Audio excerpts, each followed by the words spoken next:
Juan dice en el versículo 2, vi la santa ciudad, la nueva Jerusalén, descender del cielo de Dios, dispuesta como una esposa ataviada para su marido.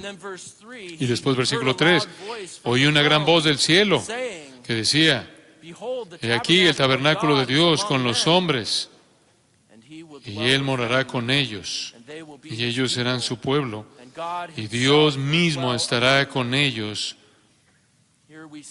como su Dios. Aquí vemos, si el versículo 1 tiene la declaración del diluvio, aquí los versículos 2 y 3 vemos cómo se deshace la caída. Versículo 1 se deshace el diluvio, versículo 2 y 3 se deshace la caída. Aquí en el versículo 2 lo describe, el resto del capítulo 21 nos van a dar más detalles acerca de la Nueva Jerusalén. Versículo 2 la presenta, no tenemos tiempo esta mañana para, de hecho, entrar en un estudio de todo lo que es revelado ahí.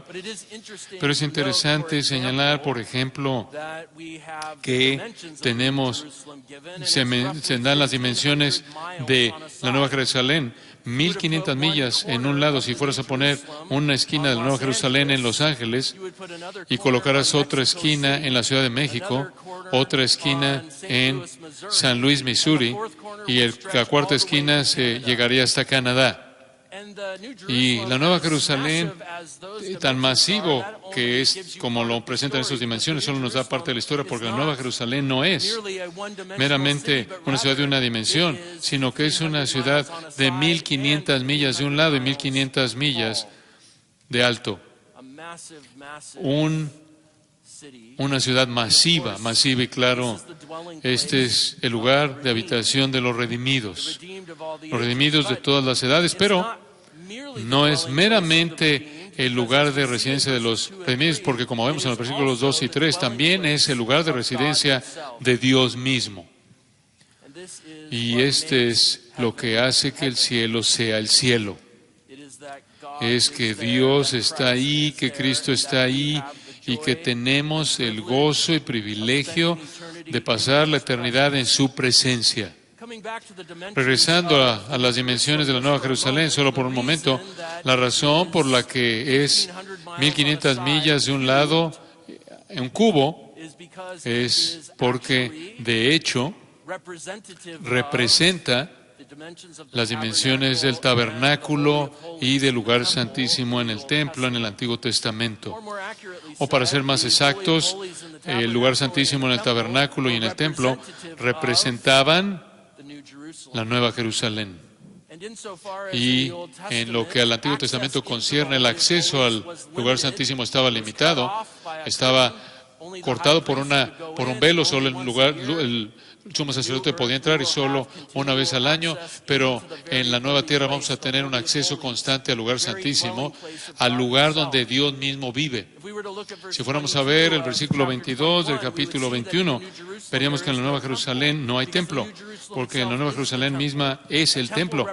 Un templo representa que hay una necesidad por algún tipo de mediación. Y en la Nueva Jerusalén estaremos en la presencia misma de Dios y del Cordero, como el capítulo 22, versículos 1 al 5, presentan de manera tan clara. Y entonces, por toda la eternidad tendremos acceso al trono mismo de Dios. Ahora, la pregunta que surge a partir de los versículos 2 y 3 es, ¿cómo es esto posible? Porque entendemos, Génesis capítulo 3, que Adán y Eva pecaron y que la humanidad cayó en pecado y que todos han pecado y están destituidos de la gloria de Dios. ¿Cómo es posible que aquellos que comieron del árbol del fruto de la ciencia del bien y del mal en pecado están ahora en Apocalipsis capítulo 22? Se les da la oportunidad de comer del árbol de la vida. ¿Cómo es posible que aquellos que fallaron en un árbol se les da acceso al otro árbol? La respuesta, claro, viene mediante un tercer árbol, el árbol del Calvario, el madero de la cruz, el árbol de la cruz que a través de su muerte en la cruz del Señor Jesucristo abre el camino, como dice en Juan 14:6, yo soy el camino, yo soy la verdad y la vida, ninguno viene al Padre sino por mí. Y un poco después, en ese discurso todavía en aposento alto, en Juan 17, en parte de su oración sumo sacerdotal, que dijo de la vida eterna, en el versículo 3, que la cualidad de la vida eterna, la calidad de la vida eterna es conocerlo a Él y aquel que lo envió, que conozcamos al Padre y aquel a quien el Padre envió.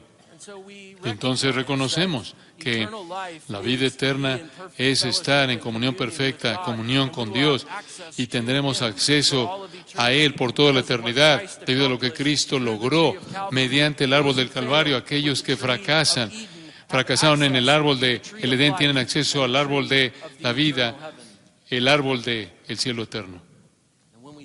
Y cuando pensamos en ese tipo de comunión, se nos recuerda el hecho de que la comunión que disfrutamos en esta vida unos con otros no es más que un vistazo del tipo de comunión que disfrutaremos no solo unos con otros, sino más importante, con nuestro Salvador por toda la eternidad. Como Jonathan Edwards, el puritano teólogo estadounidense, dijo: lo mejor de las relaciones que disfrutamos en esta vida no son más que sombras. El cielo es la sustancia. Son más que faros, y el cielo es el sol. Son arroyos, el cielo es el mar, como Carlos Spurgeon, el famoso predicador británico, dijo: pensar en el cielo sin Cristo es lo mismo que pensar en el infierno, porque lo que hace que el cielo sea el cielo es la presencia de nuestro Salvador, y como el versículo 3 lo explica de manera tan maravillosa,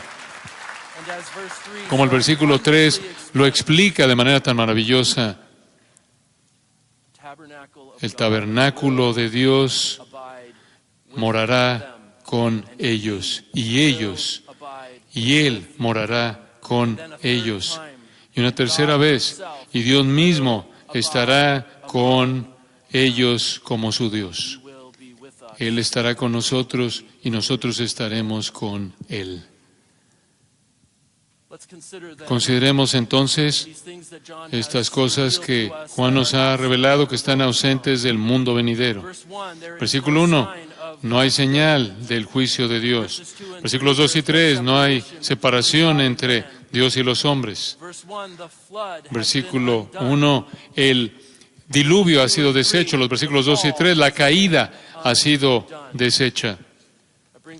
Eso nos lleva a un tercer aspecto de este mundo presente que estará ausente del mundo venidero.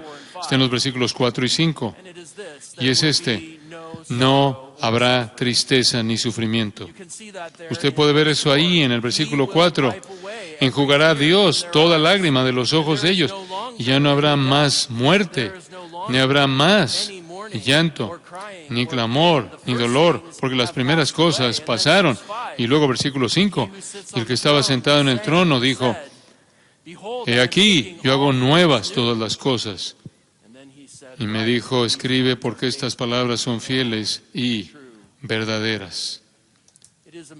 Es sorprendente considerar esa distinción entre este mundo y el mundo venidero. Pienso incluso en eso, consideramos los eventos de lo que pasó esta semana pasada, y sé que están conscientes todos de eso, el asesinato de Charlie Kirk, y pienso en la realidad de funerales y muerte y vida en un mundo caído y los efectos de la maldad. Y la esperanza que hay para nosotros como creyentes, saber que un día nunca jamás volveremos a asistir a un funeral, nunca iremos jamás al hospital, nunca será diagnosticado usted de una enfermedad, usted nunca enfrentará otra vez el dolor de la tristeza o el dolor, usted nunca se volverá a tener su corazón desgarrado, usted jamás volverá a necesitar un curita, usted nunca volverá a llorar, volverá a experimentar una herida, no hay más muerte, no hay más lloro. Esas cosas son cosas que caracterizan este mundo, y este mundo ha pasado. Las primeras cosas han pasado. Versículo 5. Él ha hecho nuevas todas las cosas. Qué gloria hay ahí en la esperanza, que es parte de nuestra herencia en Cristo. Que las cosas que hacen que este mundo sea duro y difícil, las aflicciones y pruebas y tribulaciones de esta vida, esa leve aflicción momentánea que Pablo describe en 2 Corintios 4, que todas serán intercambiadas por el peso de gloria que es inexpresable, infinitamente más y más grande, mucho más allá de lo que podemos imaginar. Y Pablo mismo trata de describirlo en 1 Corintios 15. Y al final todo lo que él puede decir es que el sepulcro no tiene victoria y la muerte no tiene aguijón porque ha sido absorbido por Cristo. Él experimentó todo por nosotros en su muerte en la cruz para que nosotros podamos tener vida mediante Él. Y Él enjugará toda lágrima de los ojos de ellos. Y ya no experimentarán los dolores y aflicciones de esta vida. Me recuerda del escritor famoso del himno británica Fanny Crosby. Nació ciega, sin embargo ella, debido a su esperanza en el cielo, explicó: cuando llegue al cielo, la primera cara que veré será la cara de Jesús. O incluso en nuestra propia época, Johnny Erickson Tada, quien sufre de ser cuadraplégica, hablando de cómo la esperanza del cielo ha sido una de las consuelos más grandes en su propia vida, sabiendo que un día ella nunca jamás experimentará las limitaciones que ella enfrenta en esta vida. Y eso es porque el Dios a quien servimos, el Dios que creó este universo, el Dios que habló luz de la oscuridad, el Dios que hizo todas las cosas, Él hará todas las cosas nuevas. Y esta es la gran promesa para la cual la creación misma gime en Romanos 8. Saber, conocer todo el cambio global en la redención, que aquellos que fueron antes conocidos desde la eternidad pasada, y llamados y justificados, esa cadena de redención, habiendo sido santificados en esta vida, un día seremos glorificados, seremos hechos semejantes a nuestro Salvador, porque le veremos como Él es, y que no hay nada que pueda separarnos de esa promesa, la promesa de Dios en Cristo Jesús. Bueno, lo que tenemos aquí en estos versículos 4 y 5 es que se deshace la maldición, se deshacen los efectos de la maldición. Y de hecho en el capítulo 22, versículo 3, Juan de manera explícita dice, no hay más maldición. Entonces en el versículo 1 tenemos, se deshace el diluvio en los versículos 2 y 3, se deshace la caída aquí en los versículos 4 y 5, se deshace la maldición. Y qué pensamiento tan glorioso es ese. Eso nos lleva a un cuarto aspecto de este mundo presente que estará ausente del mundo venidero. Se encuentra en los versículos 6 y 7, y es que no habrá lucha espiritual ni faltará nada. No habrá lucha espiritual ni faltará nada. De nuevo, si el versículo 1 se deshace el diluvio, en los versículos 2 y 3 la caída, versículos 4 y 5 la maldición, yo diría que el versículo 6 y 7, los versículos 6 y 7 representan que se deshace nuestra carne pecaminosa. ¿Y cómo es que nuestra carne pecaminosa se manifiesta a sí misma? Bueno, con tanta frecuencia se manifiesta una insatisfacción con Dios, de tal manera que buscamos satisfacción en las cosas de este mundo, o puede evidenciarse a sí misma con duda y desánimo y desaliento. Los versículos 6 y 7 abordan esas dos cosas. Versículo 6, Juan escribe y me dijo, hecho está, yo soy el alfa y el omega, el principio y el fin. Él dice, al que tuviere sed, yo le daré gratuitamente de la fuente del agua de la vida. ¿Qué es esto sino la satisfacción de todo anhelo espiritual que en el cielo, toda necesidad espiritual será satisfecha y todo deseo espiritual será completamente satisfecho en Cristo? De hecho, a lo largo de la Escritura, con frecuencia, vemos la sed como una representación de la necesidad espiritual. Pienso en el Salmo 42, como el siervo brama por las aguas, así el alma mía tiene sed de ti, alma mía. Isaías 55:1. Vengan y beban todos los que están sedientos. Juan capítulo 4, la mujer ahí en el pozo, cuando le dice, yo puedo ofrecerte aquello por lo que nunca más tendrás sed jamás. Juan capítulo 7, Jesús dijo, yo soy el agua de vida.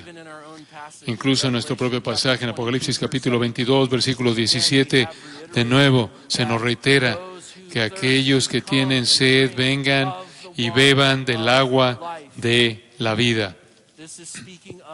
Esto está hablando de satisfacción que viene para aquellos que encuentran su satisfacción salvadora en Cristo.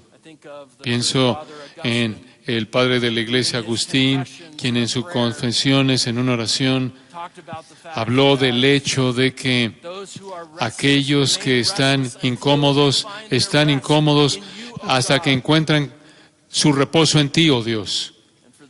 Y para aquellos que a lo largo de su viaje espiritual, incluso como cristianos, experimentan letargia o apatía o desaliento espiritual, momentos de aridez. Versículo 6 nos ayuda a entender que el que es el alfa y el omega, el principio y el fin, aquel que no solo está por encima de todas las cosas, sino que provee todas las cosas, que Él proporcionará suplirá toda necesidad espiritual en la salvación y en nuestra vida eterna. Él es la substancia de nuestra vida. En Cristo nunca volveremos a tener sed y no tendremos hambre también. Pienso en lo que dijo Jesús en el Sermón del Monte, en las bienaventuranzas. Bienaventurados los que tienen hambre y sed de justicia. Este es la culminación de ese deseo, que un día toda necesidad espiritual será satisfecha en Cristo. Y después, versículo 7, para aquellos que luchan con la duda y el desánimo, y aquellos que luchan en su vida cristiana con la melancolía, versículo 7 reitera la promesa que el que venciere, en referencia a los creyentes a lo largo del libro de Apocalipsis, el que venciere, no mediante su propia fortaleza, sino mediante la fortaleza que Cristo provee, el que venciere heredará todas las cosas. Todo esto es nuestro. Y después, la promesa de la adopción al final del versículo 7. Y yo seré su Dios, Jesús dice, y Él será mi Hijo. Qué promesa tan gloriosa de nuevo, reflejando de nuevo la promesa de Romanos capítulo 8, que hemos sido adoptados mediante el Espíritu Santo a través de la persona y obra de Cristo. Ahora que nos hemos vuelto, Romanos 8, 17, herederos de Dios y coherederos de Cristo.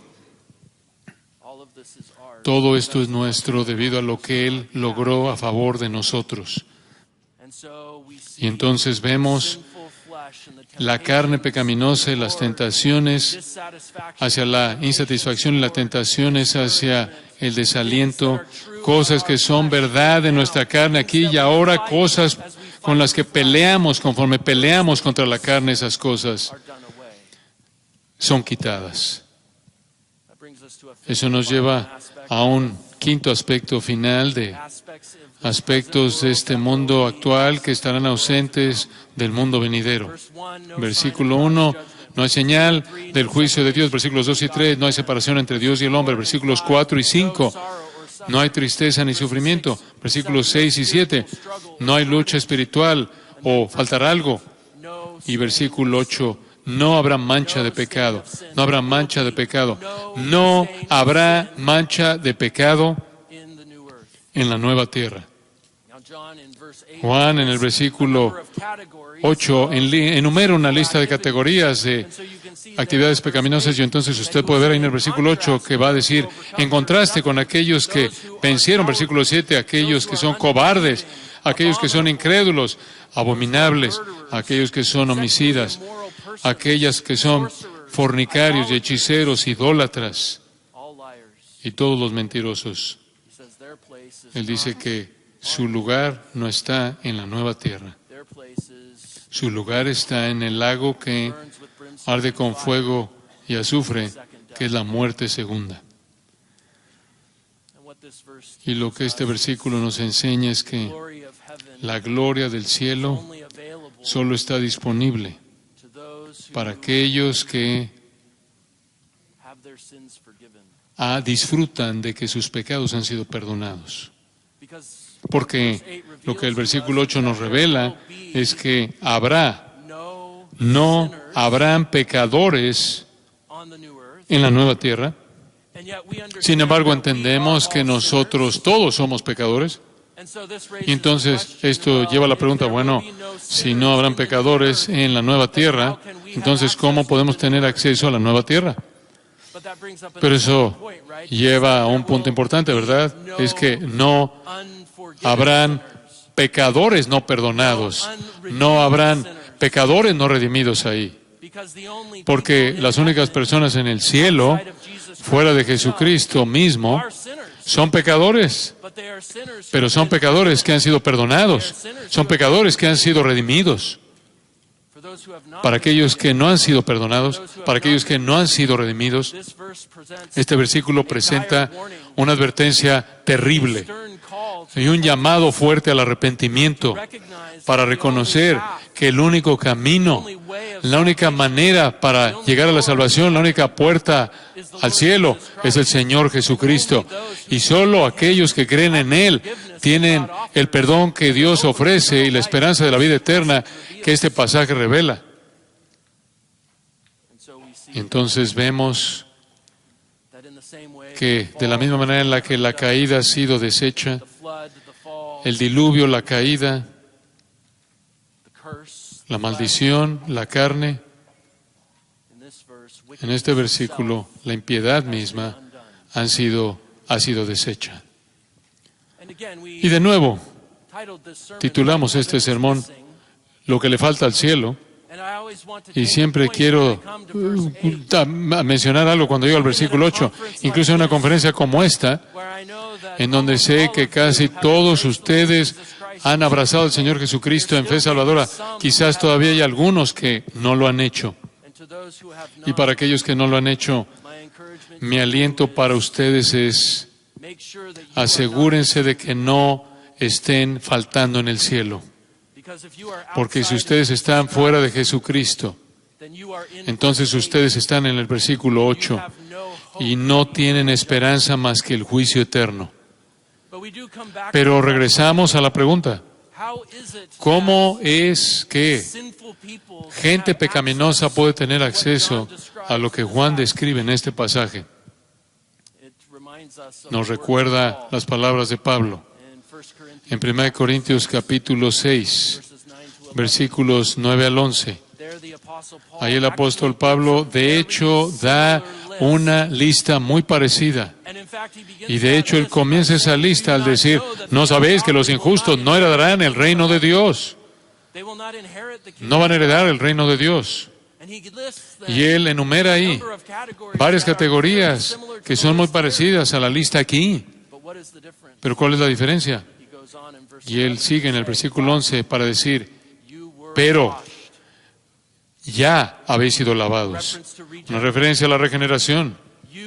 Ya habéis sido justificados. Fueron santificados en Cristo Jesús. La regeneración, esto es que se te ha dado una vida nueva en Cristo y tu conciencia ha sido limpiada mediante el nuevo nacimiento y el lavamiento del Espíritu Santo. Justificación, haber sido declarado justo en la corte del cielo. Y santificación, ser progresado, conformado mediante el ministerio del Espíritu Santo a la imagen de Cristo. Todo esto apuntando a la glorificación. Quien eres en posición y quien eres en práctica se volverán uno y lo mismo. Y entonces hay esperanza para los pecadores. Porque si fuera usted a tomar solo Apocalipsis 21:8, sin la esperanza del Evangelio, todos seríamos condenados. Pienso en el puritano Richard Baxter. Vivió en el siglo XVII. Y en cierto punto en su ministerio, él se enfermó mucho, pensó que iba a morir. ¿Y qué hace usted si es un puritano y piensa que va a morir usted? Usted escribe un libro. Y eso es exactamente lo que él hizo. Él escribió un libro acerca del cielo. El nombre de ese libro es El descanso eterno de los santos. Y en ese libro, Baxter, y estoy parafraseando, pero él dice esto: en el suelo del infierno escribe la palabra merecido, pero en las puertas del cielo escribe la palabra las palabras el regalo gratuito. Porque la única razón por la que no estamos todos, no somos condenados por el versículo 8, es por lo que Cristo logró a favor nuestro y lo que nos ofrece gratuitamente en el Evangelio. 5 aspectos de este mundo actual que estarán ausentes del mundo venidero. Versículo 1, no hay señal del juicio de Dios. Versículo 2, no hay separación entre Dios y el hombre. Versículos 4 y 5, no habrá tristeza ni sufrimiento. Versículos 6 y 7, no habrá una falta ni lucha espiritual. Y versículo 8, no habrá mancha de pecado. El diluvio ha sido deshecho, la caída ha sido deshecha, la maldición será deshecha, la carne será deshecha y la impiedad misma será deshecha. Y esto es solo una pequeña muestra de cosas que estarán ausentes y que hacen que el mundo venidero es mucho más glorioso que nuestra experiencia actual. Es la ausencia de esas cosas que hacen que el cielo sea tan motivador, tan gozoso, tan lleno de esperanza, tan glorioso. Y todo esto, claro, se centra en el centro de mesa del cielo mismo, nuestro gran Dios y Padre y su Hijo, el Señor Jesucristo. Adoraremos al Dios Trino en perfección por toda la eternidad. Y como dicen los versículos 4 y 5 del capítulo 22, dicen, seremos sus esclavos y le serviremos y le adoraremos por los siglos de los siglos. Y comenzamos esta mañana hablando de Adoniram Hudson. Él y su esposa Ana, en febrero de 1812, se fueron a la India. Iban a ayudar a William Carey. Pero cuando llegaron a la India, inmediatamente experimentaron dificultad y adversidad. Perdieron el apoyo de muchos de los que los apoyaban con ofrendas y no se les dio acceso porque la compañía británica de India no permitía que estadounidenses entraran en su territorio en esa época. Se vieron forzados a seguir y terminaron en Myanmar actual, en lo que actualmente es Myanmar, en esa época se llamaba Burma. Ahí pasaron mucho tiempo aprendiendo el idioma. Adoniram Hudson entregó muchos años a aprender el idioma simplemente para traducir la Biblia al idioma ahí. Y la gente era muy resistente al Evangelio debido a su budismo predominante y debido a que el gobierno prohibía la conversión.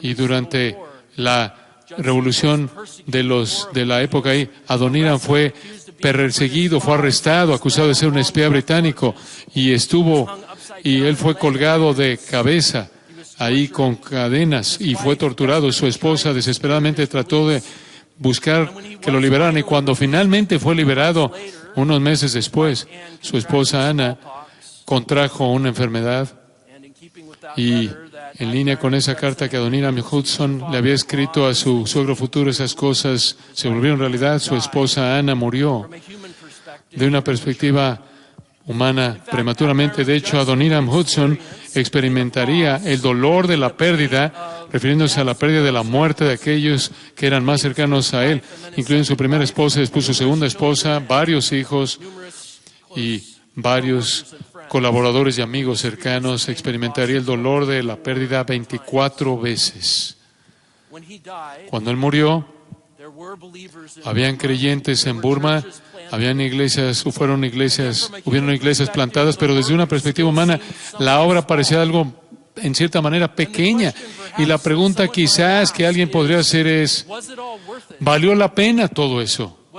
¿Valió la pena que él entregara su vida para todo eso? Que fuera un exiliado para Jesús, que dejara las comodidades de su casa y experimentara ese tipo de lucha y adversidad y aflicción y dolor y tristeza, y hacerlo todo para llevar el Evangelio a un grupo de personas que, por lo menos inicialmente, eran muy resistentes. En 1993, hace 30 años, un hombre llamado Paul Fordwick, en la cabeza de la Comunión Evangélica de Myanmar, él dijo esto. Él dijo, hoy hay más de 6 millones de cristianos en Myanmar y cada uno de ellos rastrea su legado espiritual a un hombre, el reverendo Adoniram Hudson. Solo una vida va a terminar pronto, solo lo que es hecho para Cristo durará. Esos cristianos que piensan más en el mundo venidero son aquellos que hacen el impacto más grande en esta vida actual. Oremos. Padre, te damos gracias por las promesas de tu palabra, tanto para esta vida como para la vida venidera. Sabemos que tú nos das vistazos del cielo para que cambie cómo vivimos aquí y ahora. Que las cosas de esta tierra se volverán realmente algo es como sombra y ponemos nuestros ojos en Cristo, el autor y consumador de la fe. Sabemos que tu Hijo es la puerta para entrar al cielo, que es solo a través de Él que los pecadores pueden tener perdón, que pueden ser justificados, que se les puede dar la promesa de la vida eterna. Para aquellos que no te conocen, que hoy sea el día de salvación. Para aquellos que te conocen, que este texto de Apocalipsis 21 sirva como un recordatorio, que caminamos con claridad, que hagamos a un lado las cosas, el pecado que nos asedia y que, de hecho, corramos hacia Cristo con todo lo que tenemos, esperando el día cuando estaremos en su presencia y anhelamos oír esas palabras: bien, buen siervo y fiel. Hasta ese día, Señor, te damos gracias y oramos esto en el nombre de Cristo. Amén.